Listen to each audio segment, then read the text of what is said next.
Hello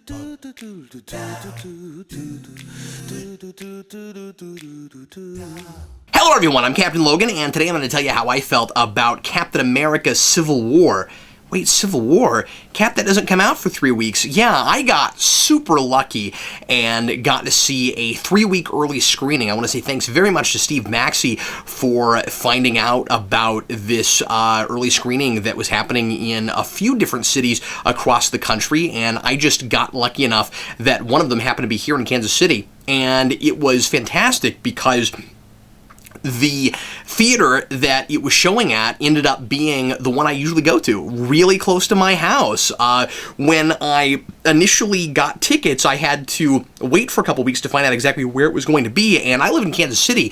It could have been in Missouri, it could have been in Kansas, it could have been anywhere around, and it ended up being the theater that I usually go to. When I first found that, I didn't even believe it, and all the way up until I got there, I kind of wondered if it was really happening and if I was really going to get to see this movie this early. And I did, and I can't wait to tell you just a little bit about it, but of course, I'm going to be very careful about spoilers, and I'm going to say a lot less than I usually would in a How We Felt About video, and I'm running solo tonight, just doing How I Felt About, because my wife saw the movie with me. We didn't take anybody else, but she wasn't able to be here for this. She's got to get up really early in the morning, so she decided to bow out of the review.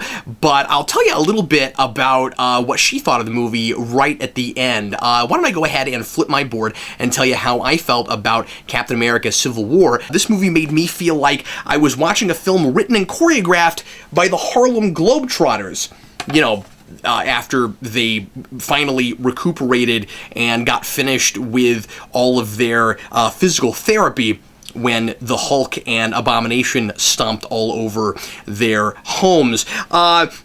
What I mean by written choreographed by the Harlem Globetrotters is this is quite the balancing act. This is, I'm going to say, easily the most impressed I've ever been with seeing a lot of characters on screen, making sure that everybody gets enough to do, that the characters that it makes sense to have a full arc get a full arc, and that everybody has a moment, and that everybody has their own distinct, unique voice.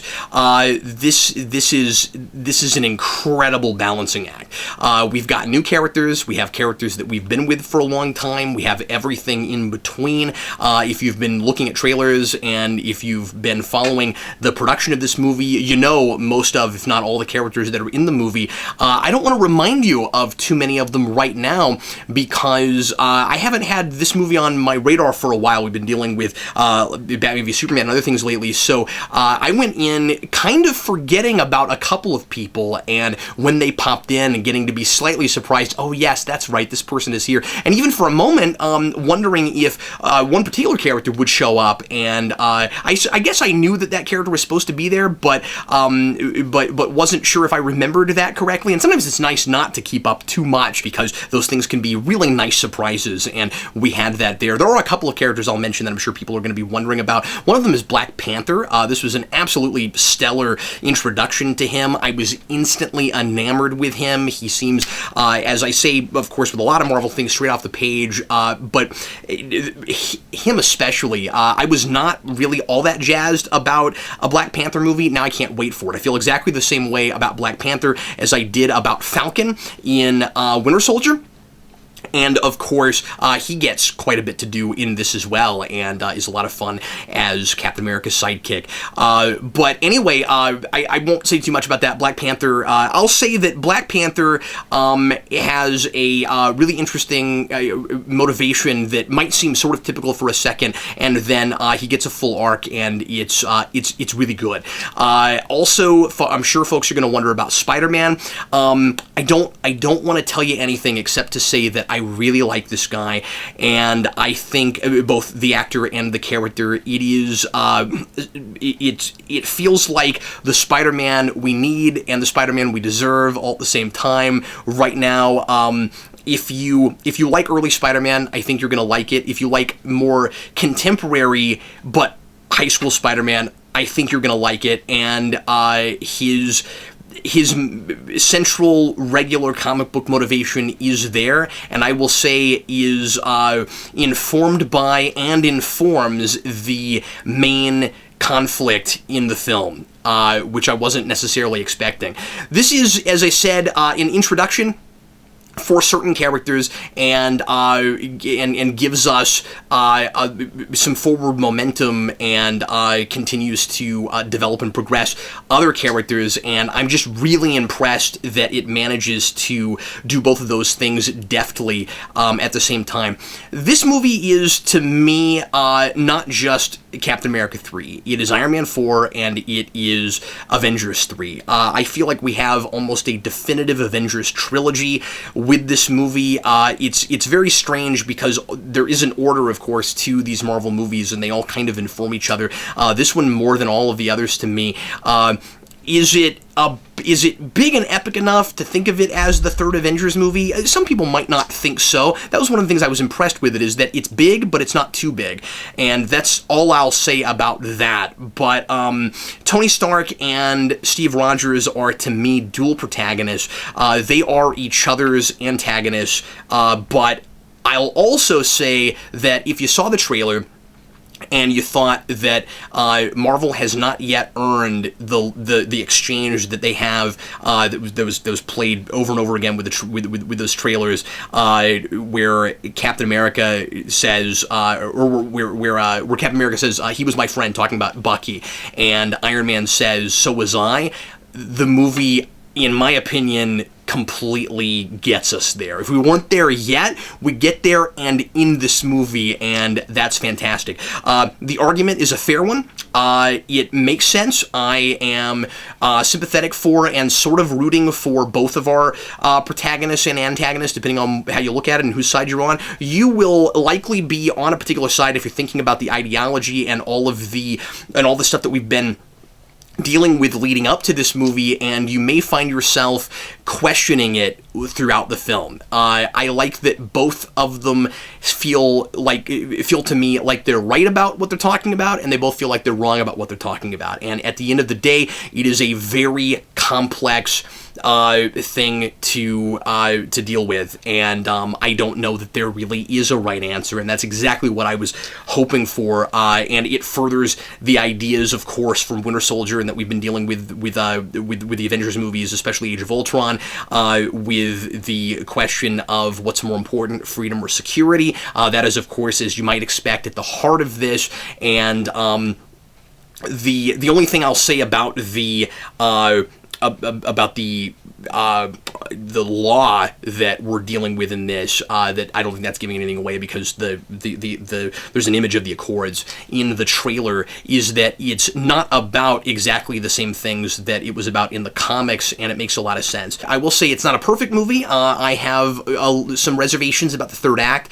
Overall, I like where we are left at the end. I have a question about a character, and I'm not sure how I land on it yet. I won't say anything more than that. Something else I wanted to mention about the tone of the film and what kind of movie it is that at the same time as I can look at it as an Iron Man 4 and I can look at it as an Avengers 3, it certainly is it certainly does turn the Captain America movies into a real trilogy, I think. The first Avenger was a war movie. Winter Soldier was a spy movie. This is, I think, in some very clever ways, a complete blend of those two things. I thought this one maybe over Winter Soldier, I didn't find myself ever questioning anything with the action and the way it's shot. I think there might be slightly too much shaky cam in this, but I'll need to see it again to decide. This is the most I have ever smiled at action. I should mention, too, that we have what we've kind of come to expect, I think, a lot of us, a really good blend of drama and comedy, and most of, if not all of the comedy, feels very natural. If folks complain about that with both the Avengers movies, I think that if that was a problem there, it's not here, in my opinion, at all. I laughed as much as I gasped, and more so, and that's fantastic. The levity is wonderful. The thing that I was that I was most impressed with the action was just how much fun it was, given how heavy the ideas in this movie and the argument is. The last thing I'll say is that I took my wife, and she has enjoyed these movies, but was really trepidatious about this one because she doesn't like it when superheroes fight each other. And she hasn't seen Batman v Superman yet. And Sarah, so that didn't influence her at all. And, she didn't want to find herself not liking one of these characters or the other, and just usually thinks that superheroes fighting is stupid. And on the way home, she called this the best of them. So that might say something to you about the movie. I'm looking forward to seeing what you folks think about it when you get to see it. If you have already seen it like I have, please avoid all spoilers in the comments. I'm going to ask you guys not to even do the thing where you say spoilers and then have the drop down. Like, please don't even do that. Post those things someplace else. I'd really appreciate it if you didn't put those in the comments for this video. I don't want anybody to get spoiled on anything about this beyond what little I've said. And we will, of course, do a spoiler cast. Me and several members of the Crisis team on the Sunday after the release, May 6th. I really wish I could turn right back around and go watch it again. And I'm really excited to get to go see it again. So this will be the last I talk about it until it finally comes out. I'm going to be really tight-lipped. I answered a couple of questions for my friends and colleagues here on Geekvolution whenever I got back, but I'm not going to say anything else about it until folks get to see it. I think a lot of you guys are going to be are really going to enjoy it, and I'm looking forward to getting to see it again. Anyway, that's it for me. Of course, I am feeling it, and I will see you folks, anybody that is able to make it on Sunday night for our live show. We're starting 0 hour this week, where we'll be talking about news and trailers and all kinds of things that we've talked about with logs this week, but also for some of us that didn't get to talk about those things, also new news items, and we'll have a whole lot of Q&A during that show. So if you show up live, you can ask us about anything, but if you ask me about this movie, I'm going to be very tight-lipped. Anyway, thanks again for watching. I sure appreciate it. I'm Captain Logan, and I'll see you again next time.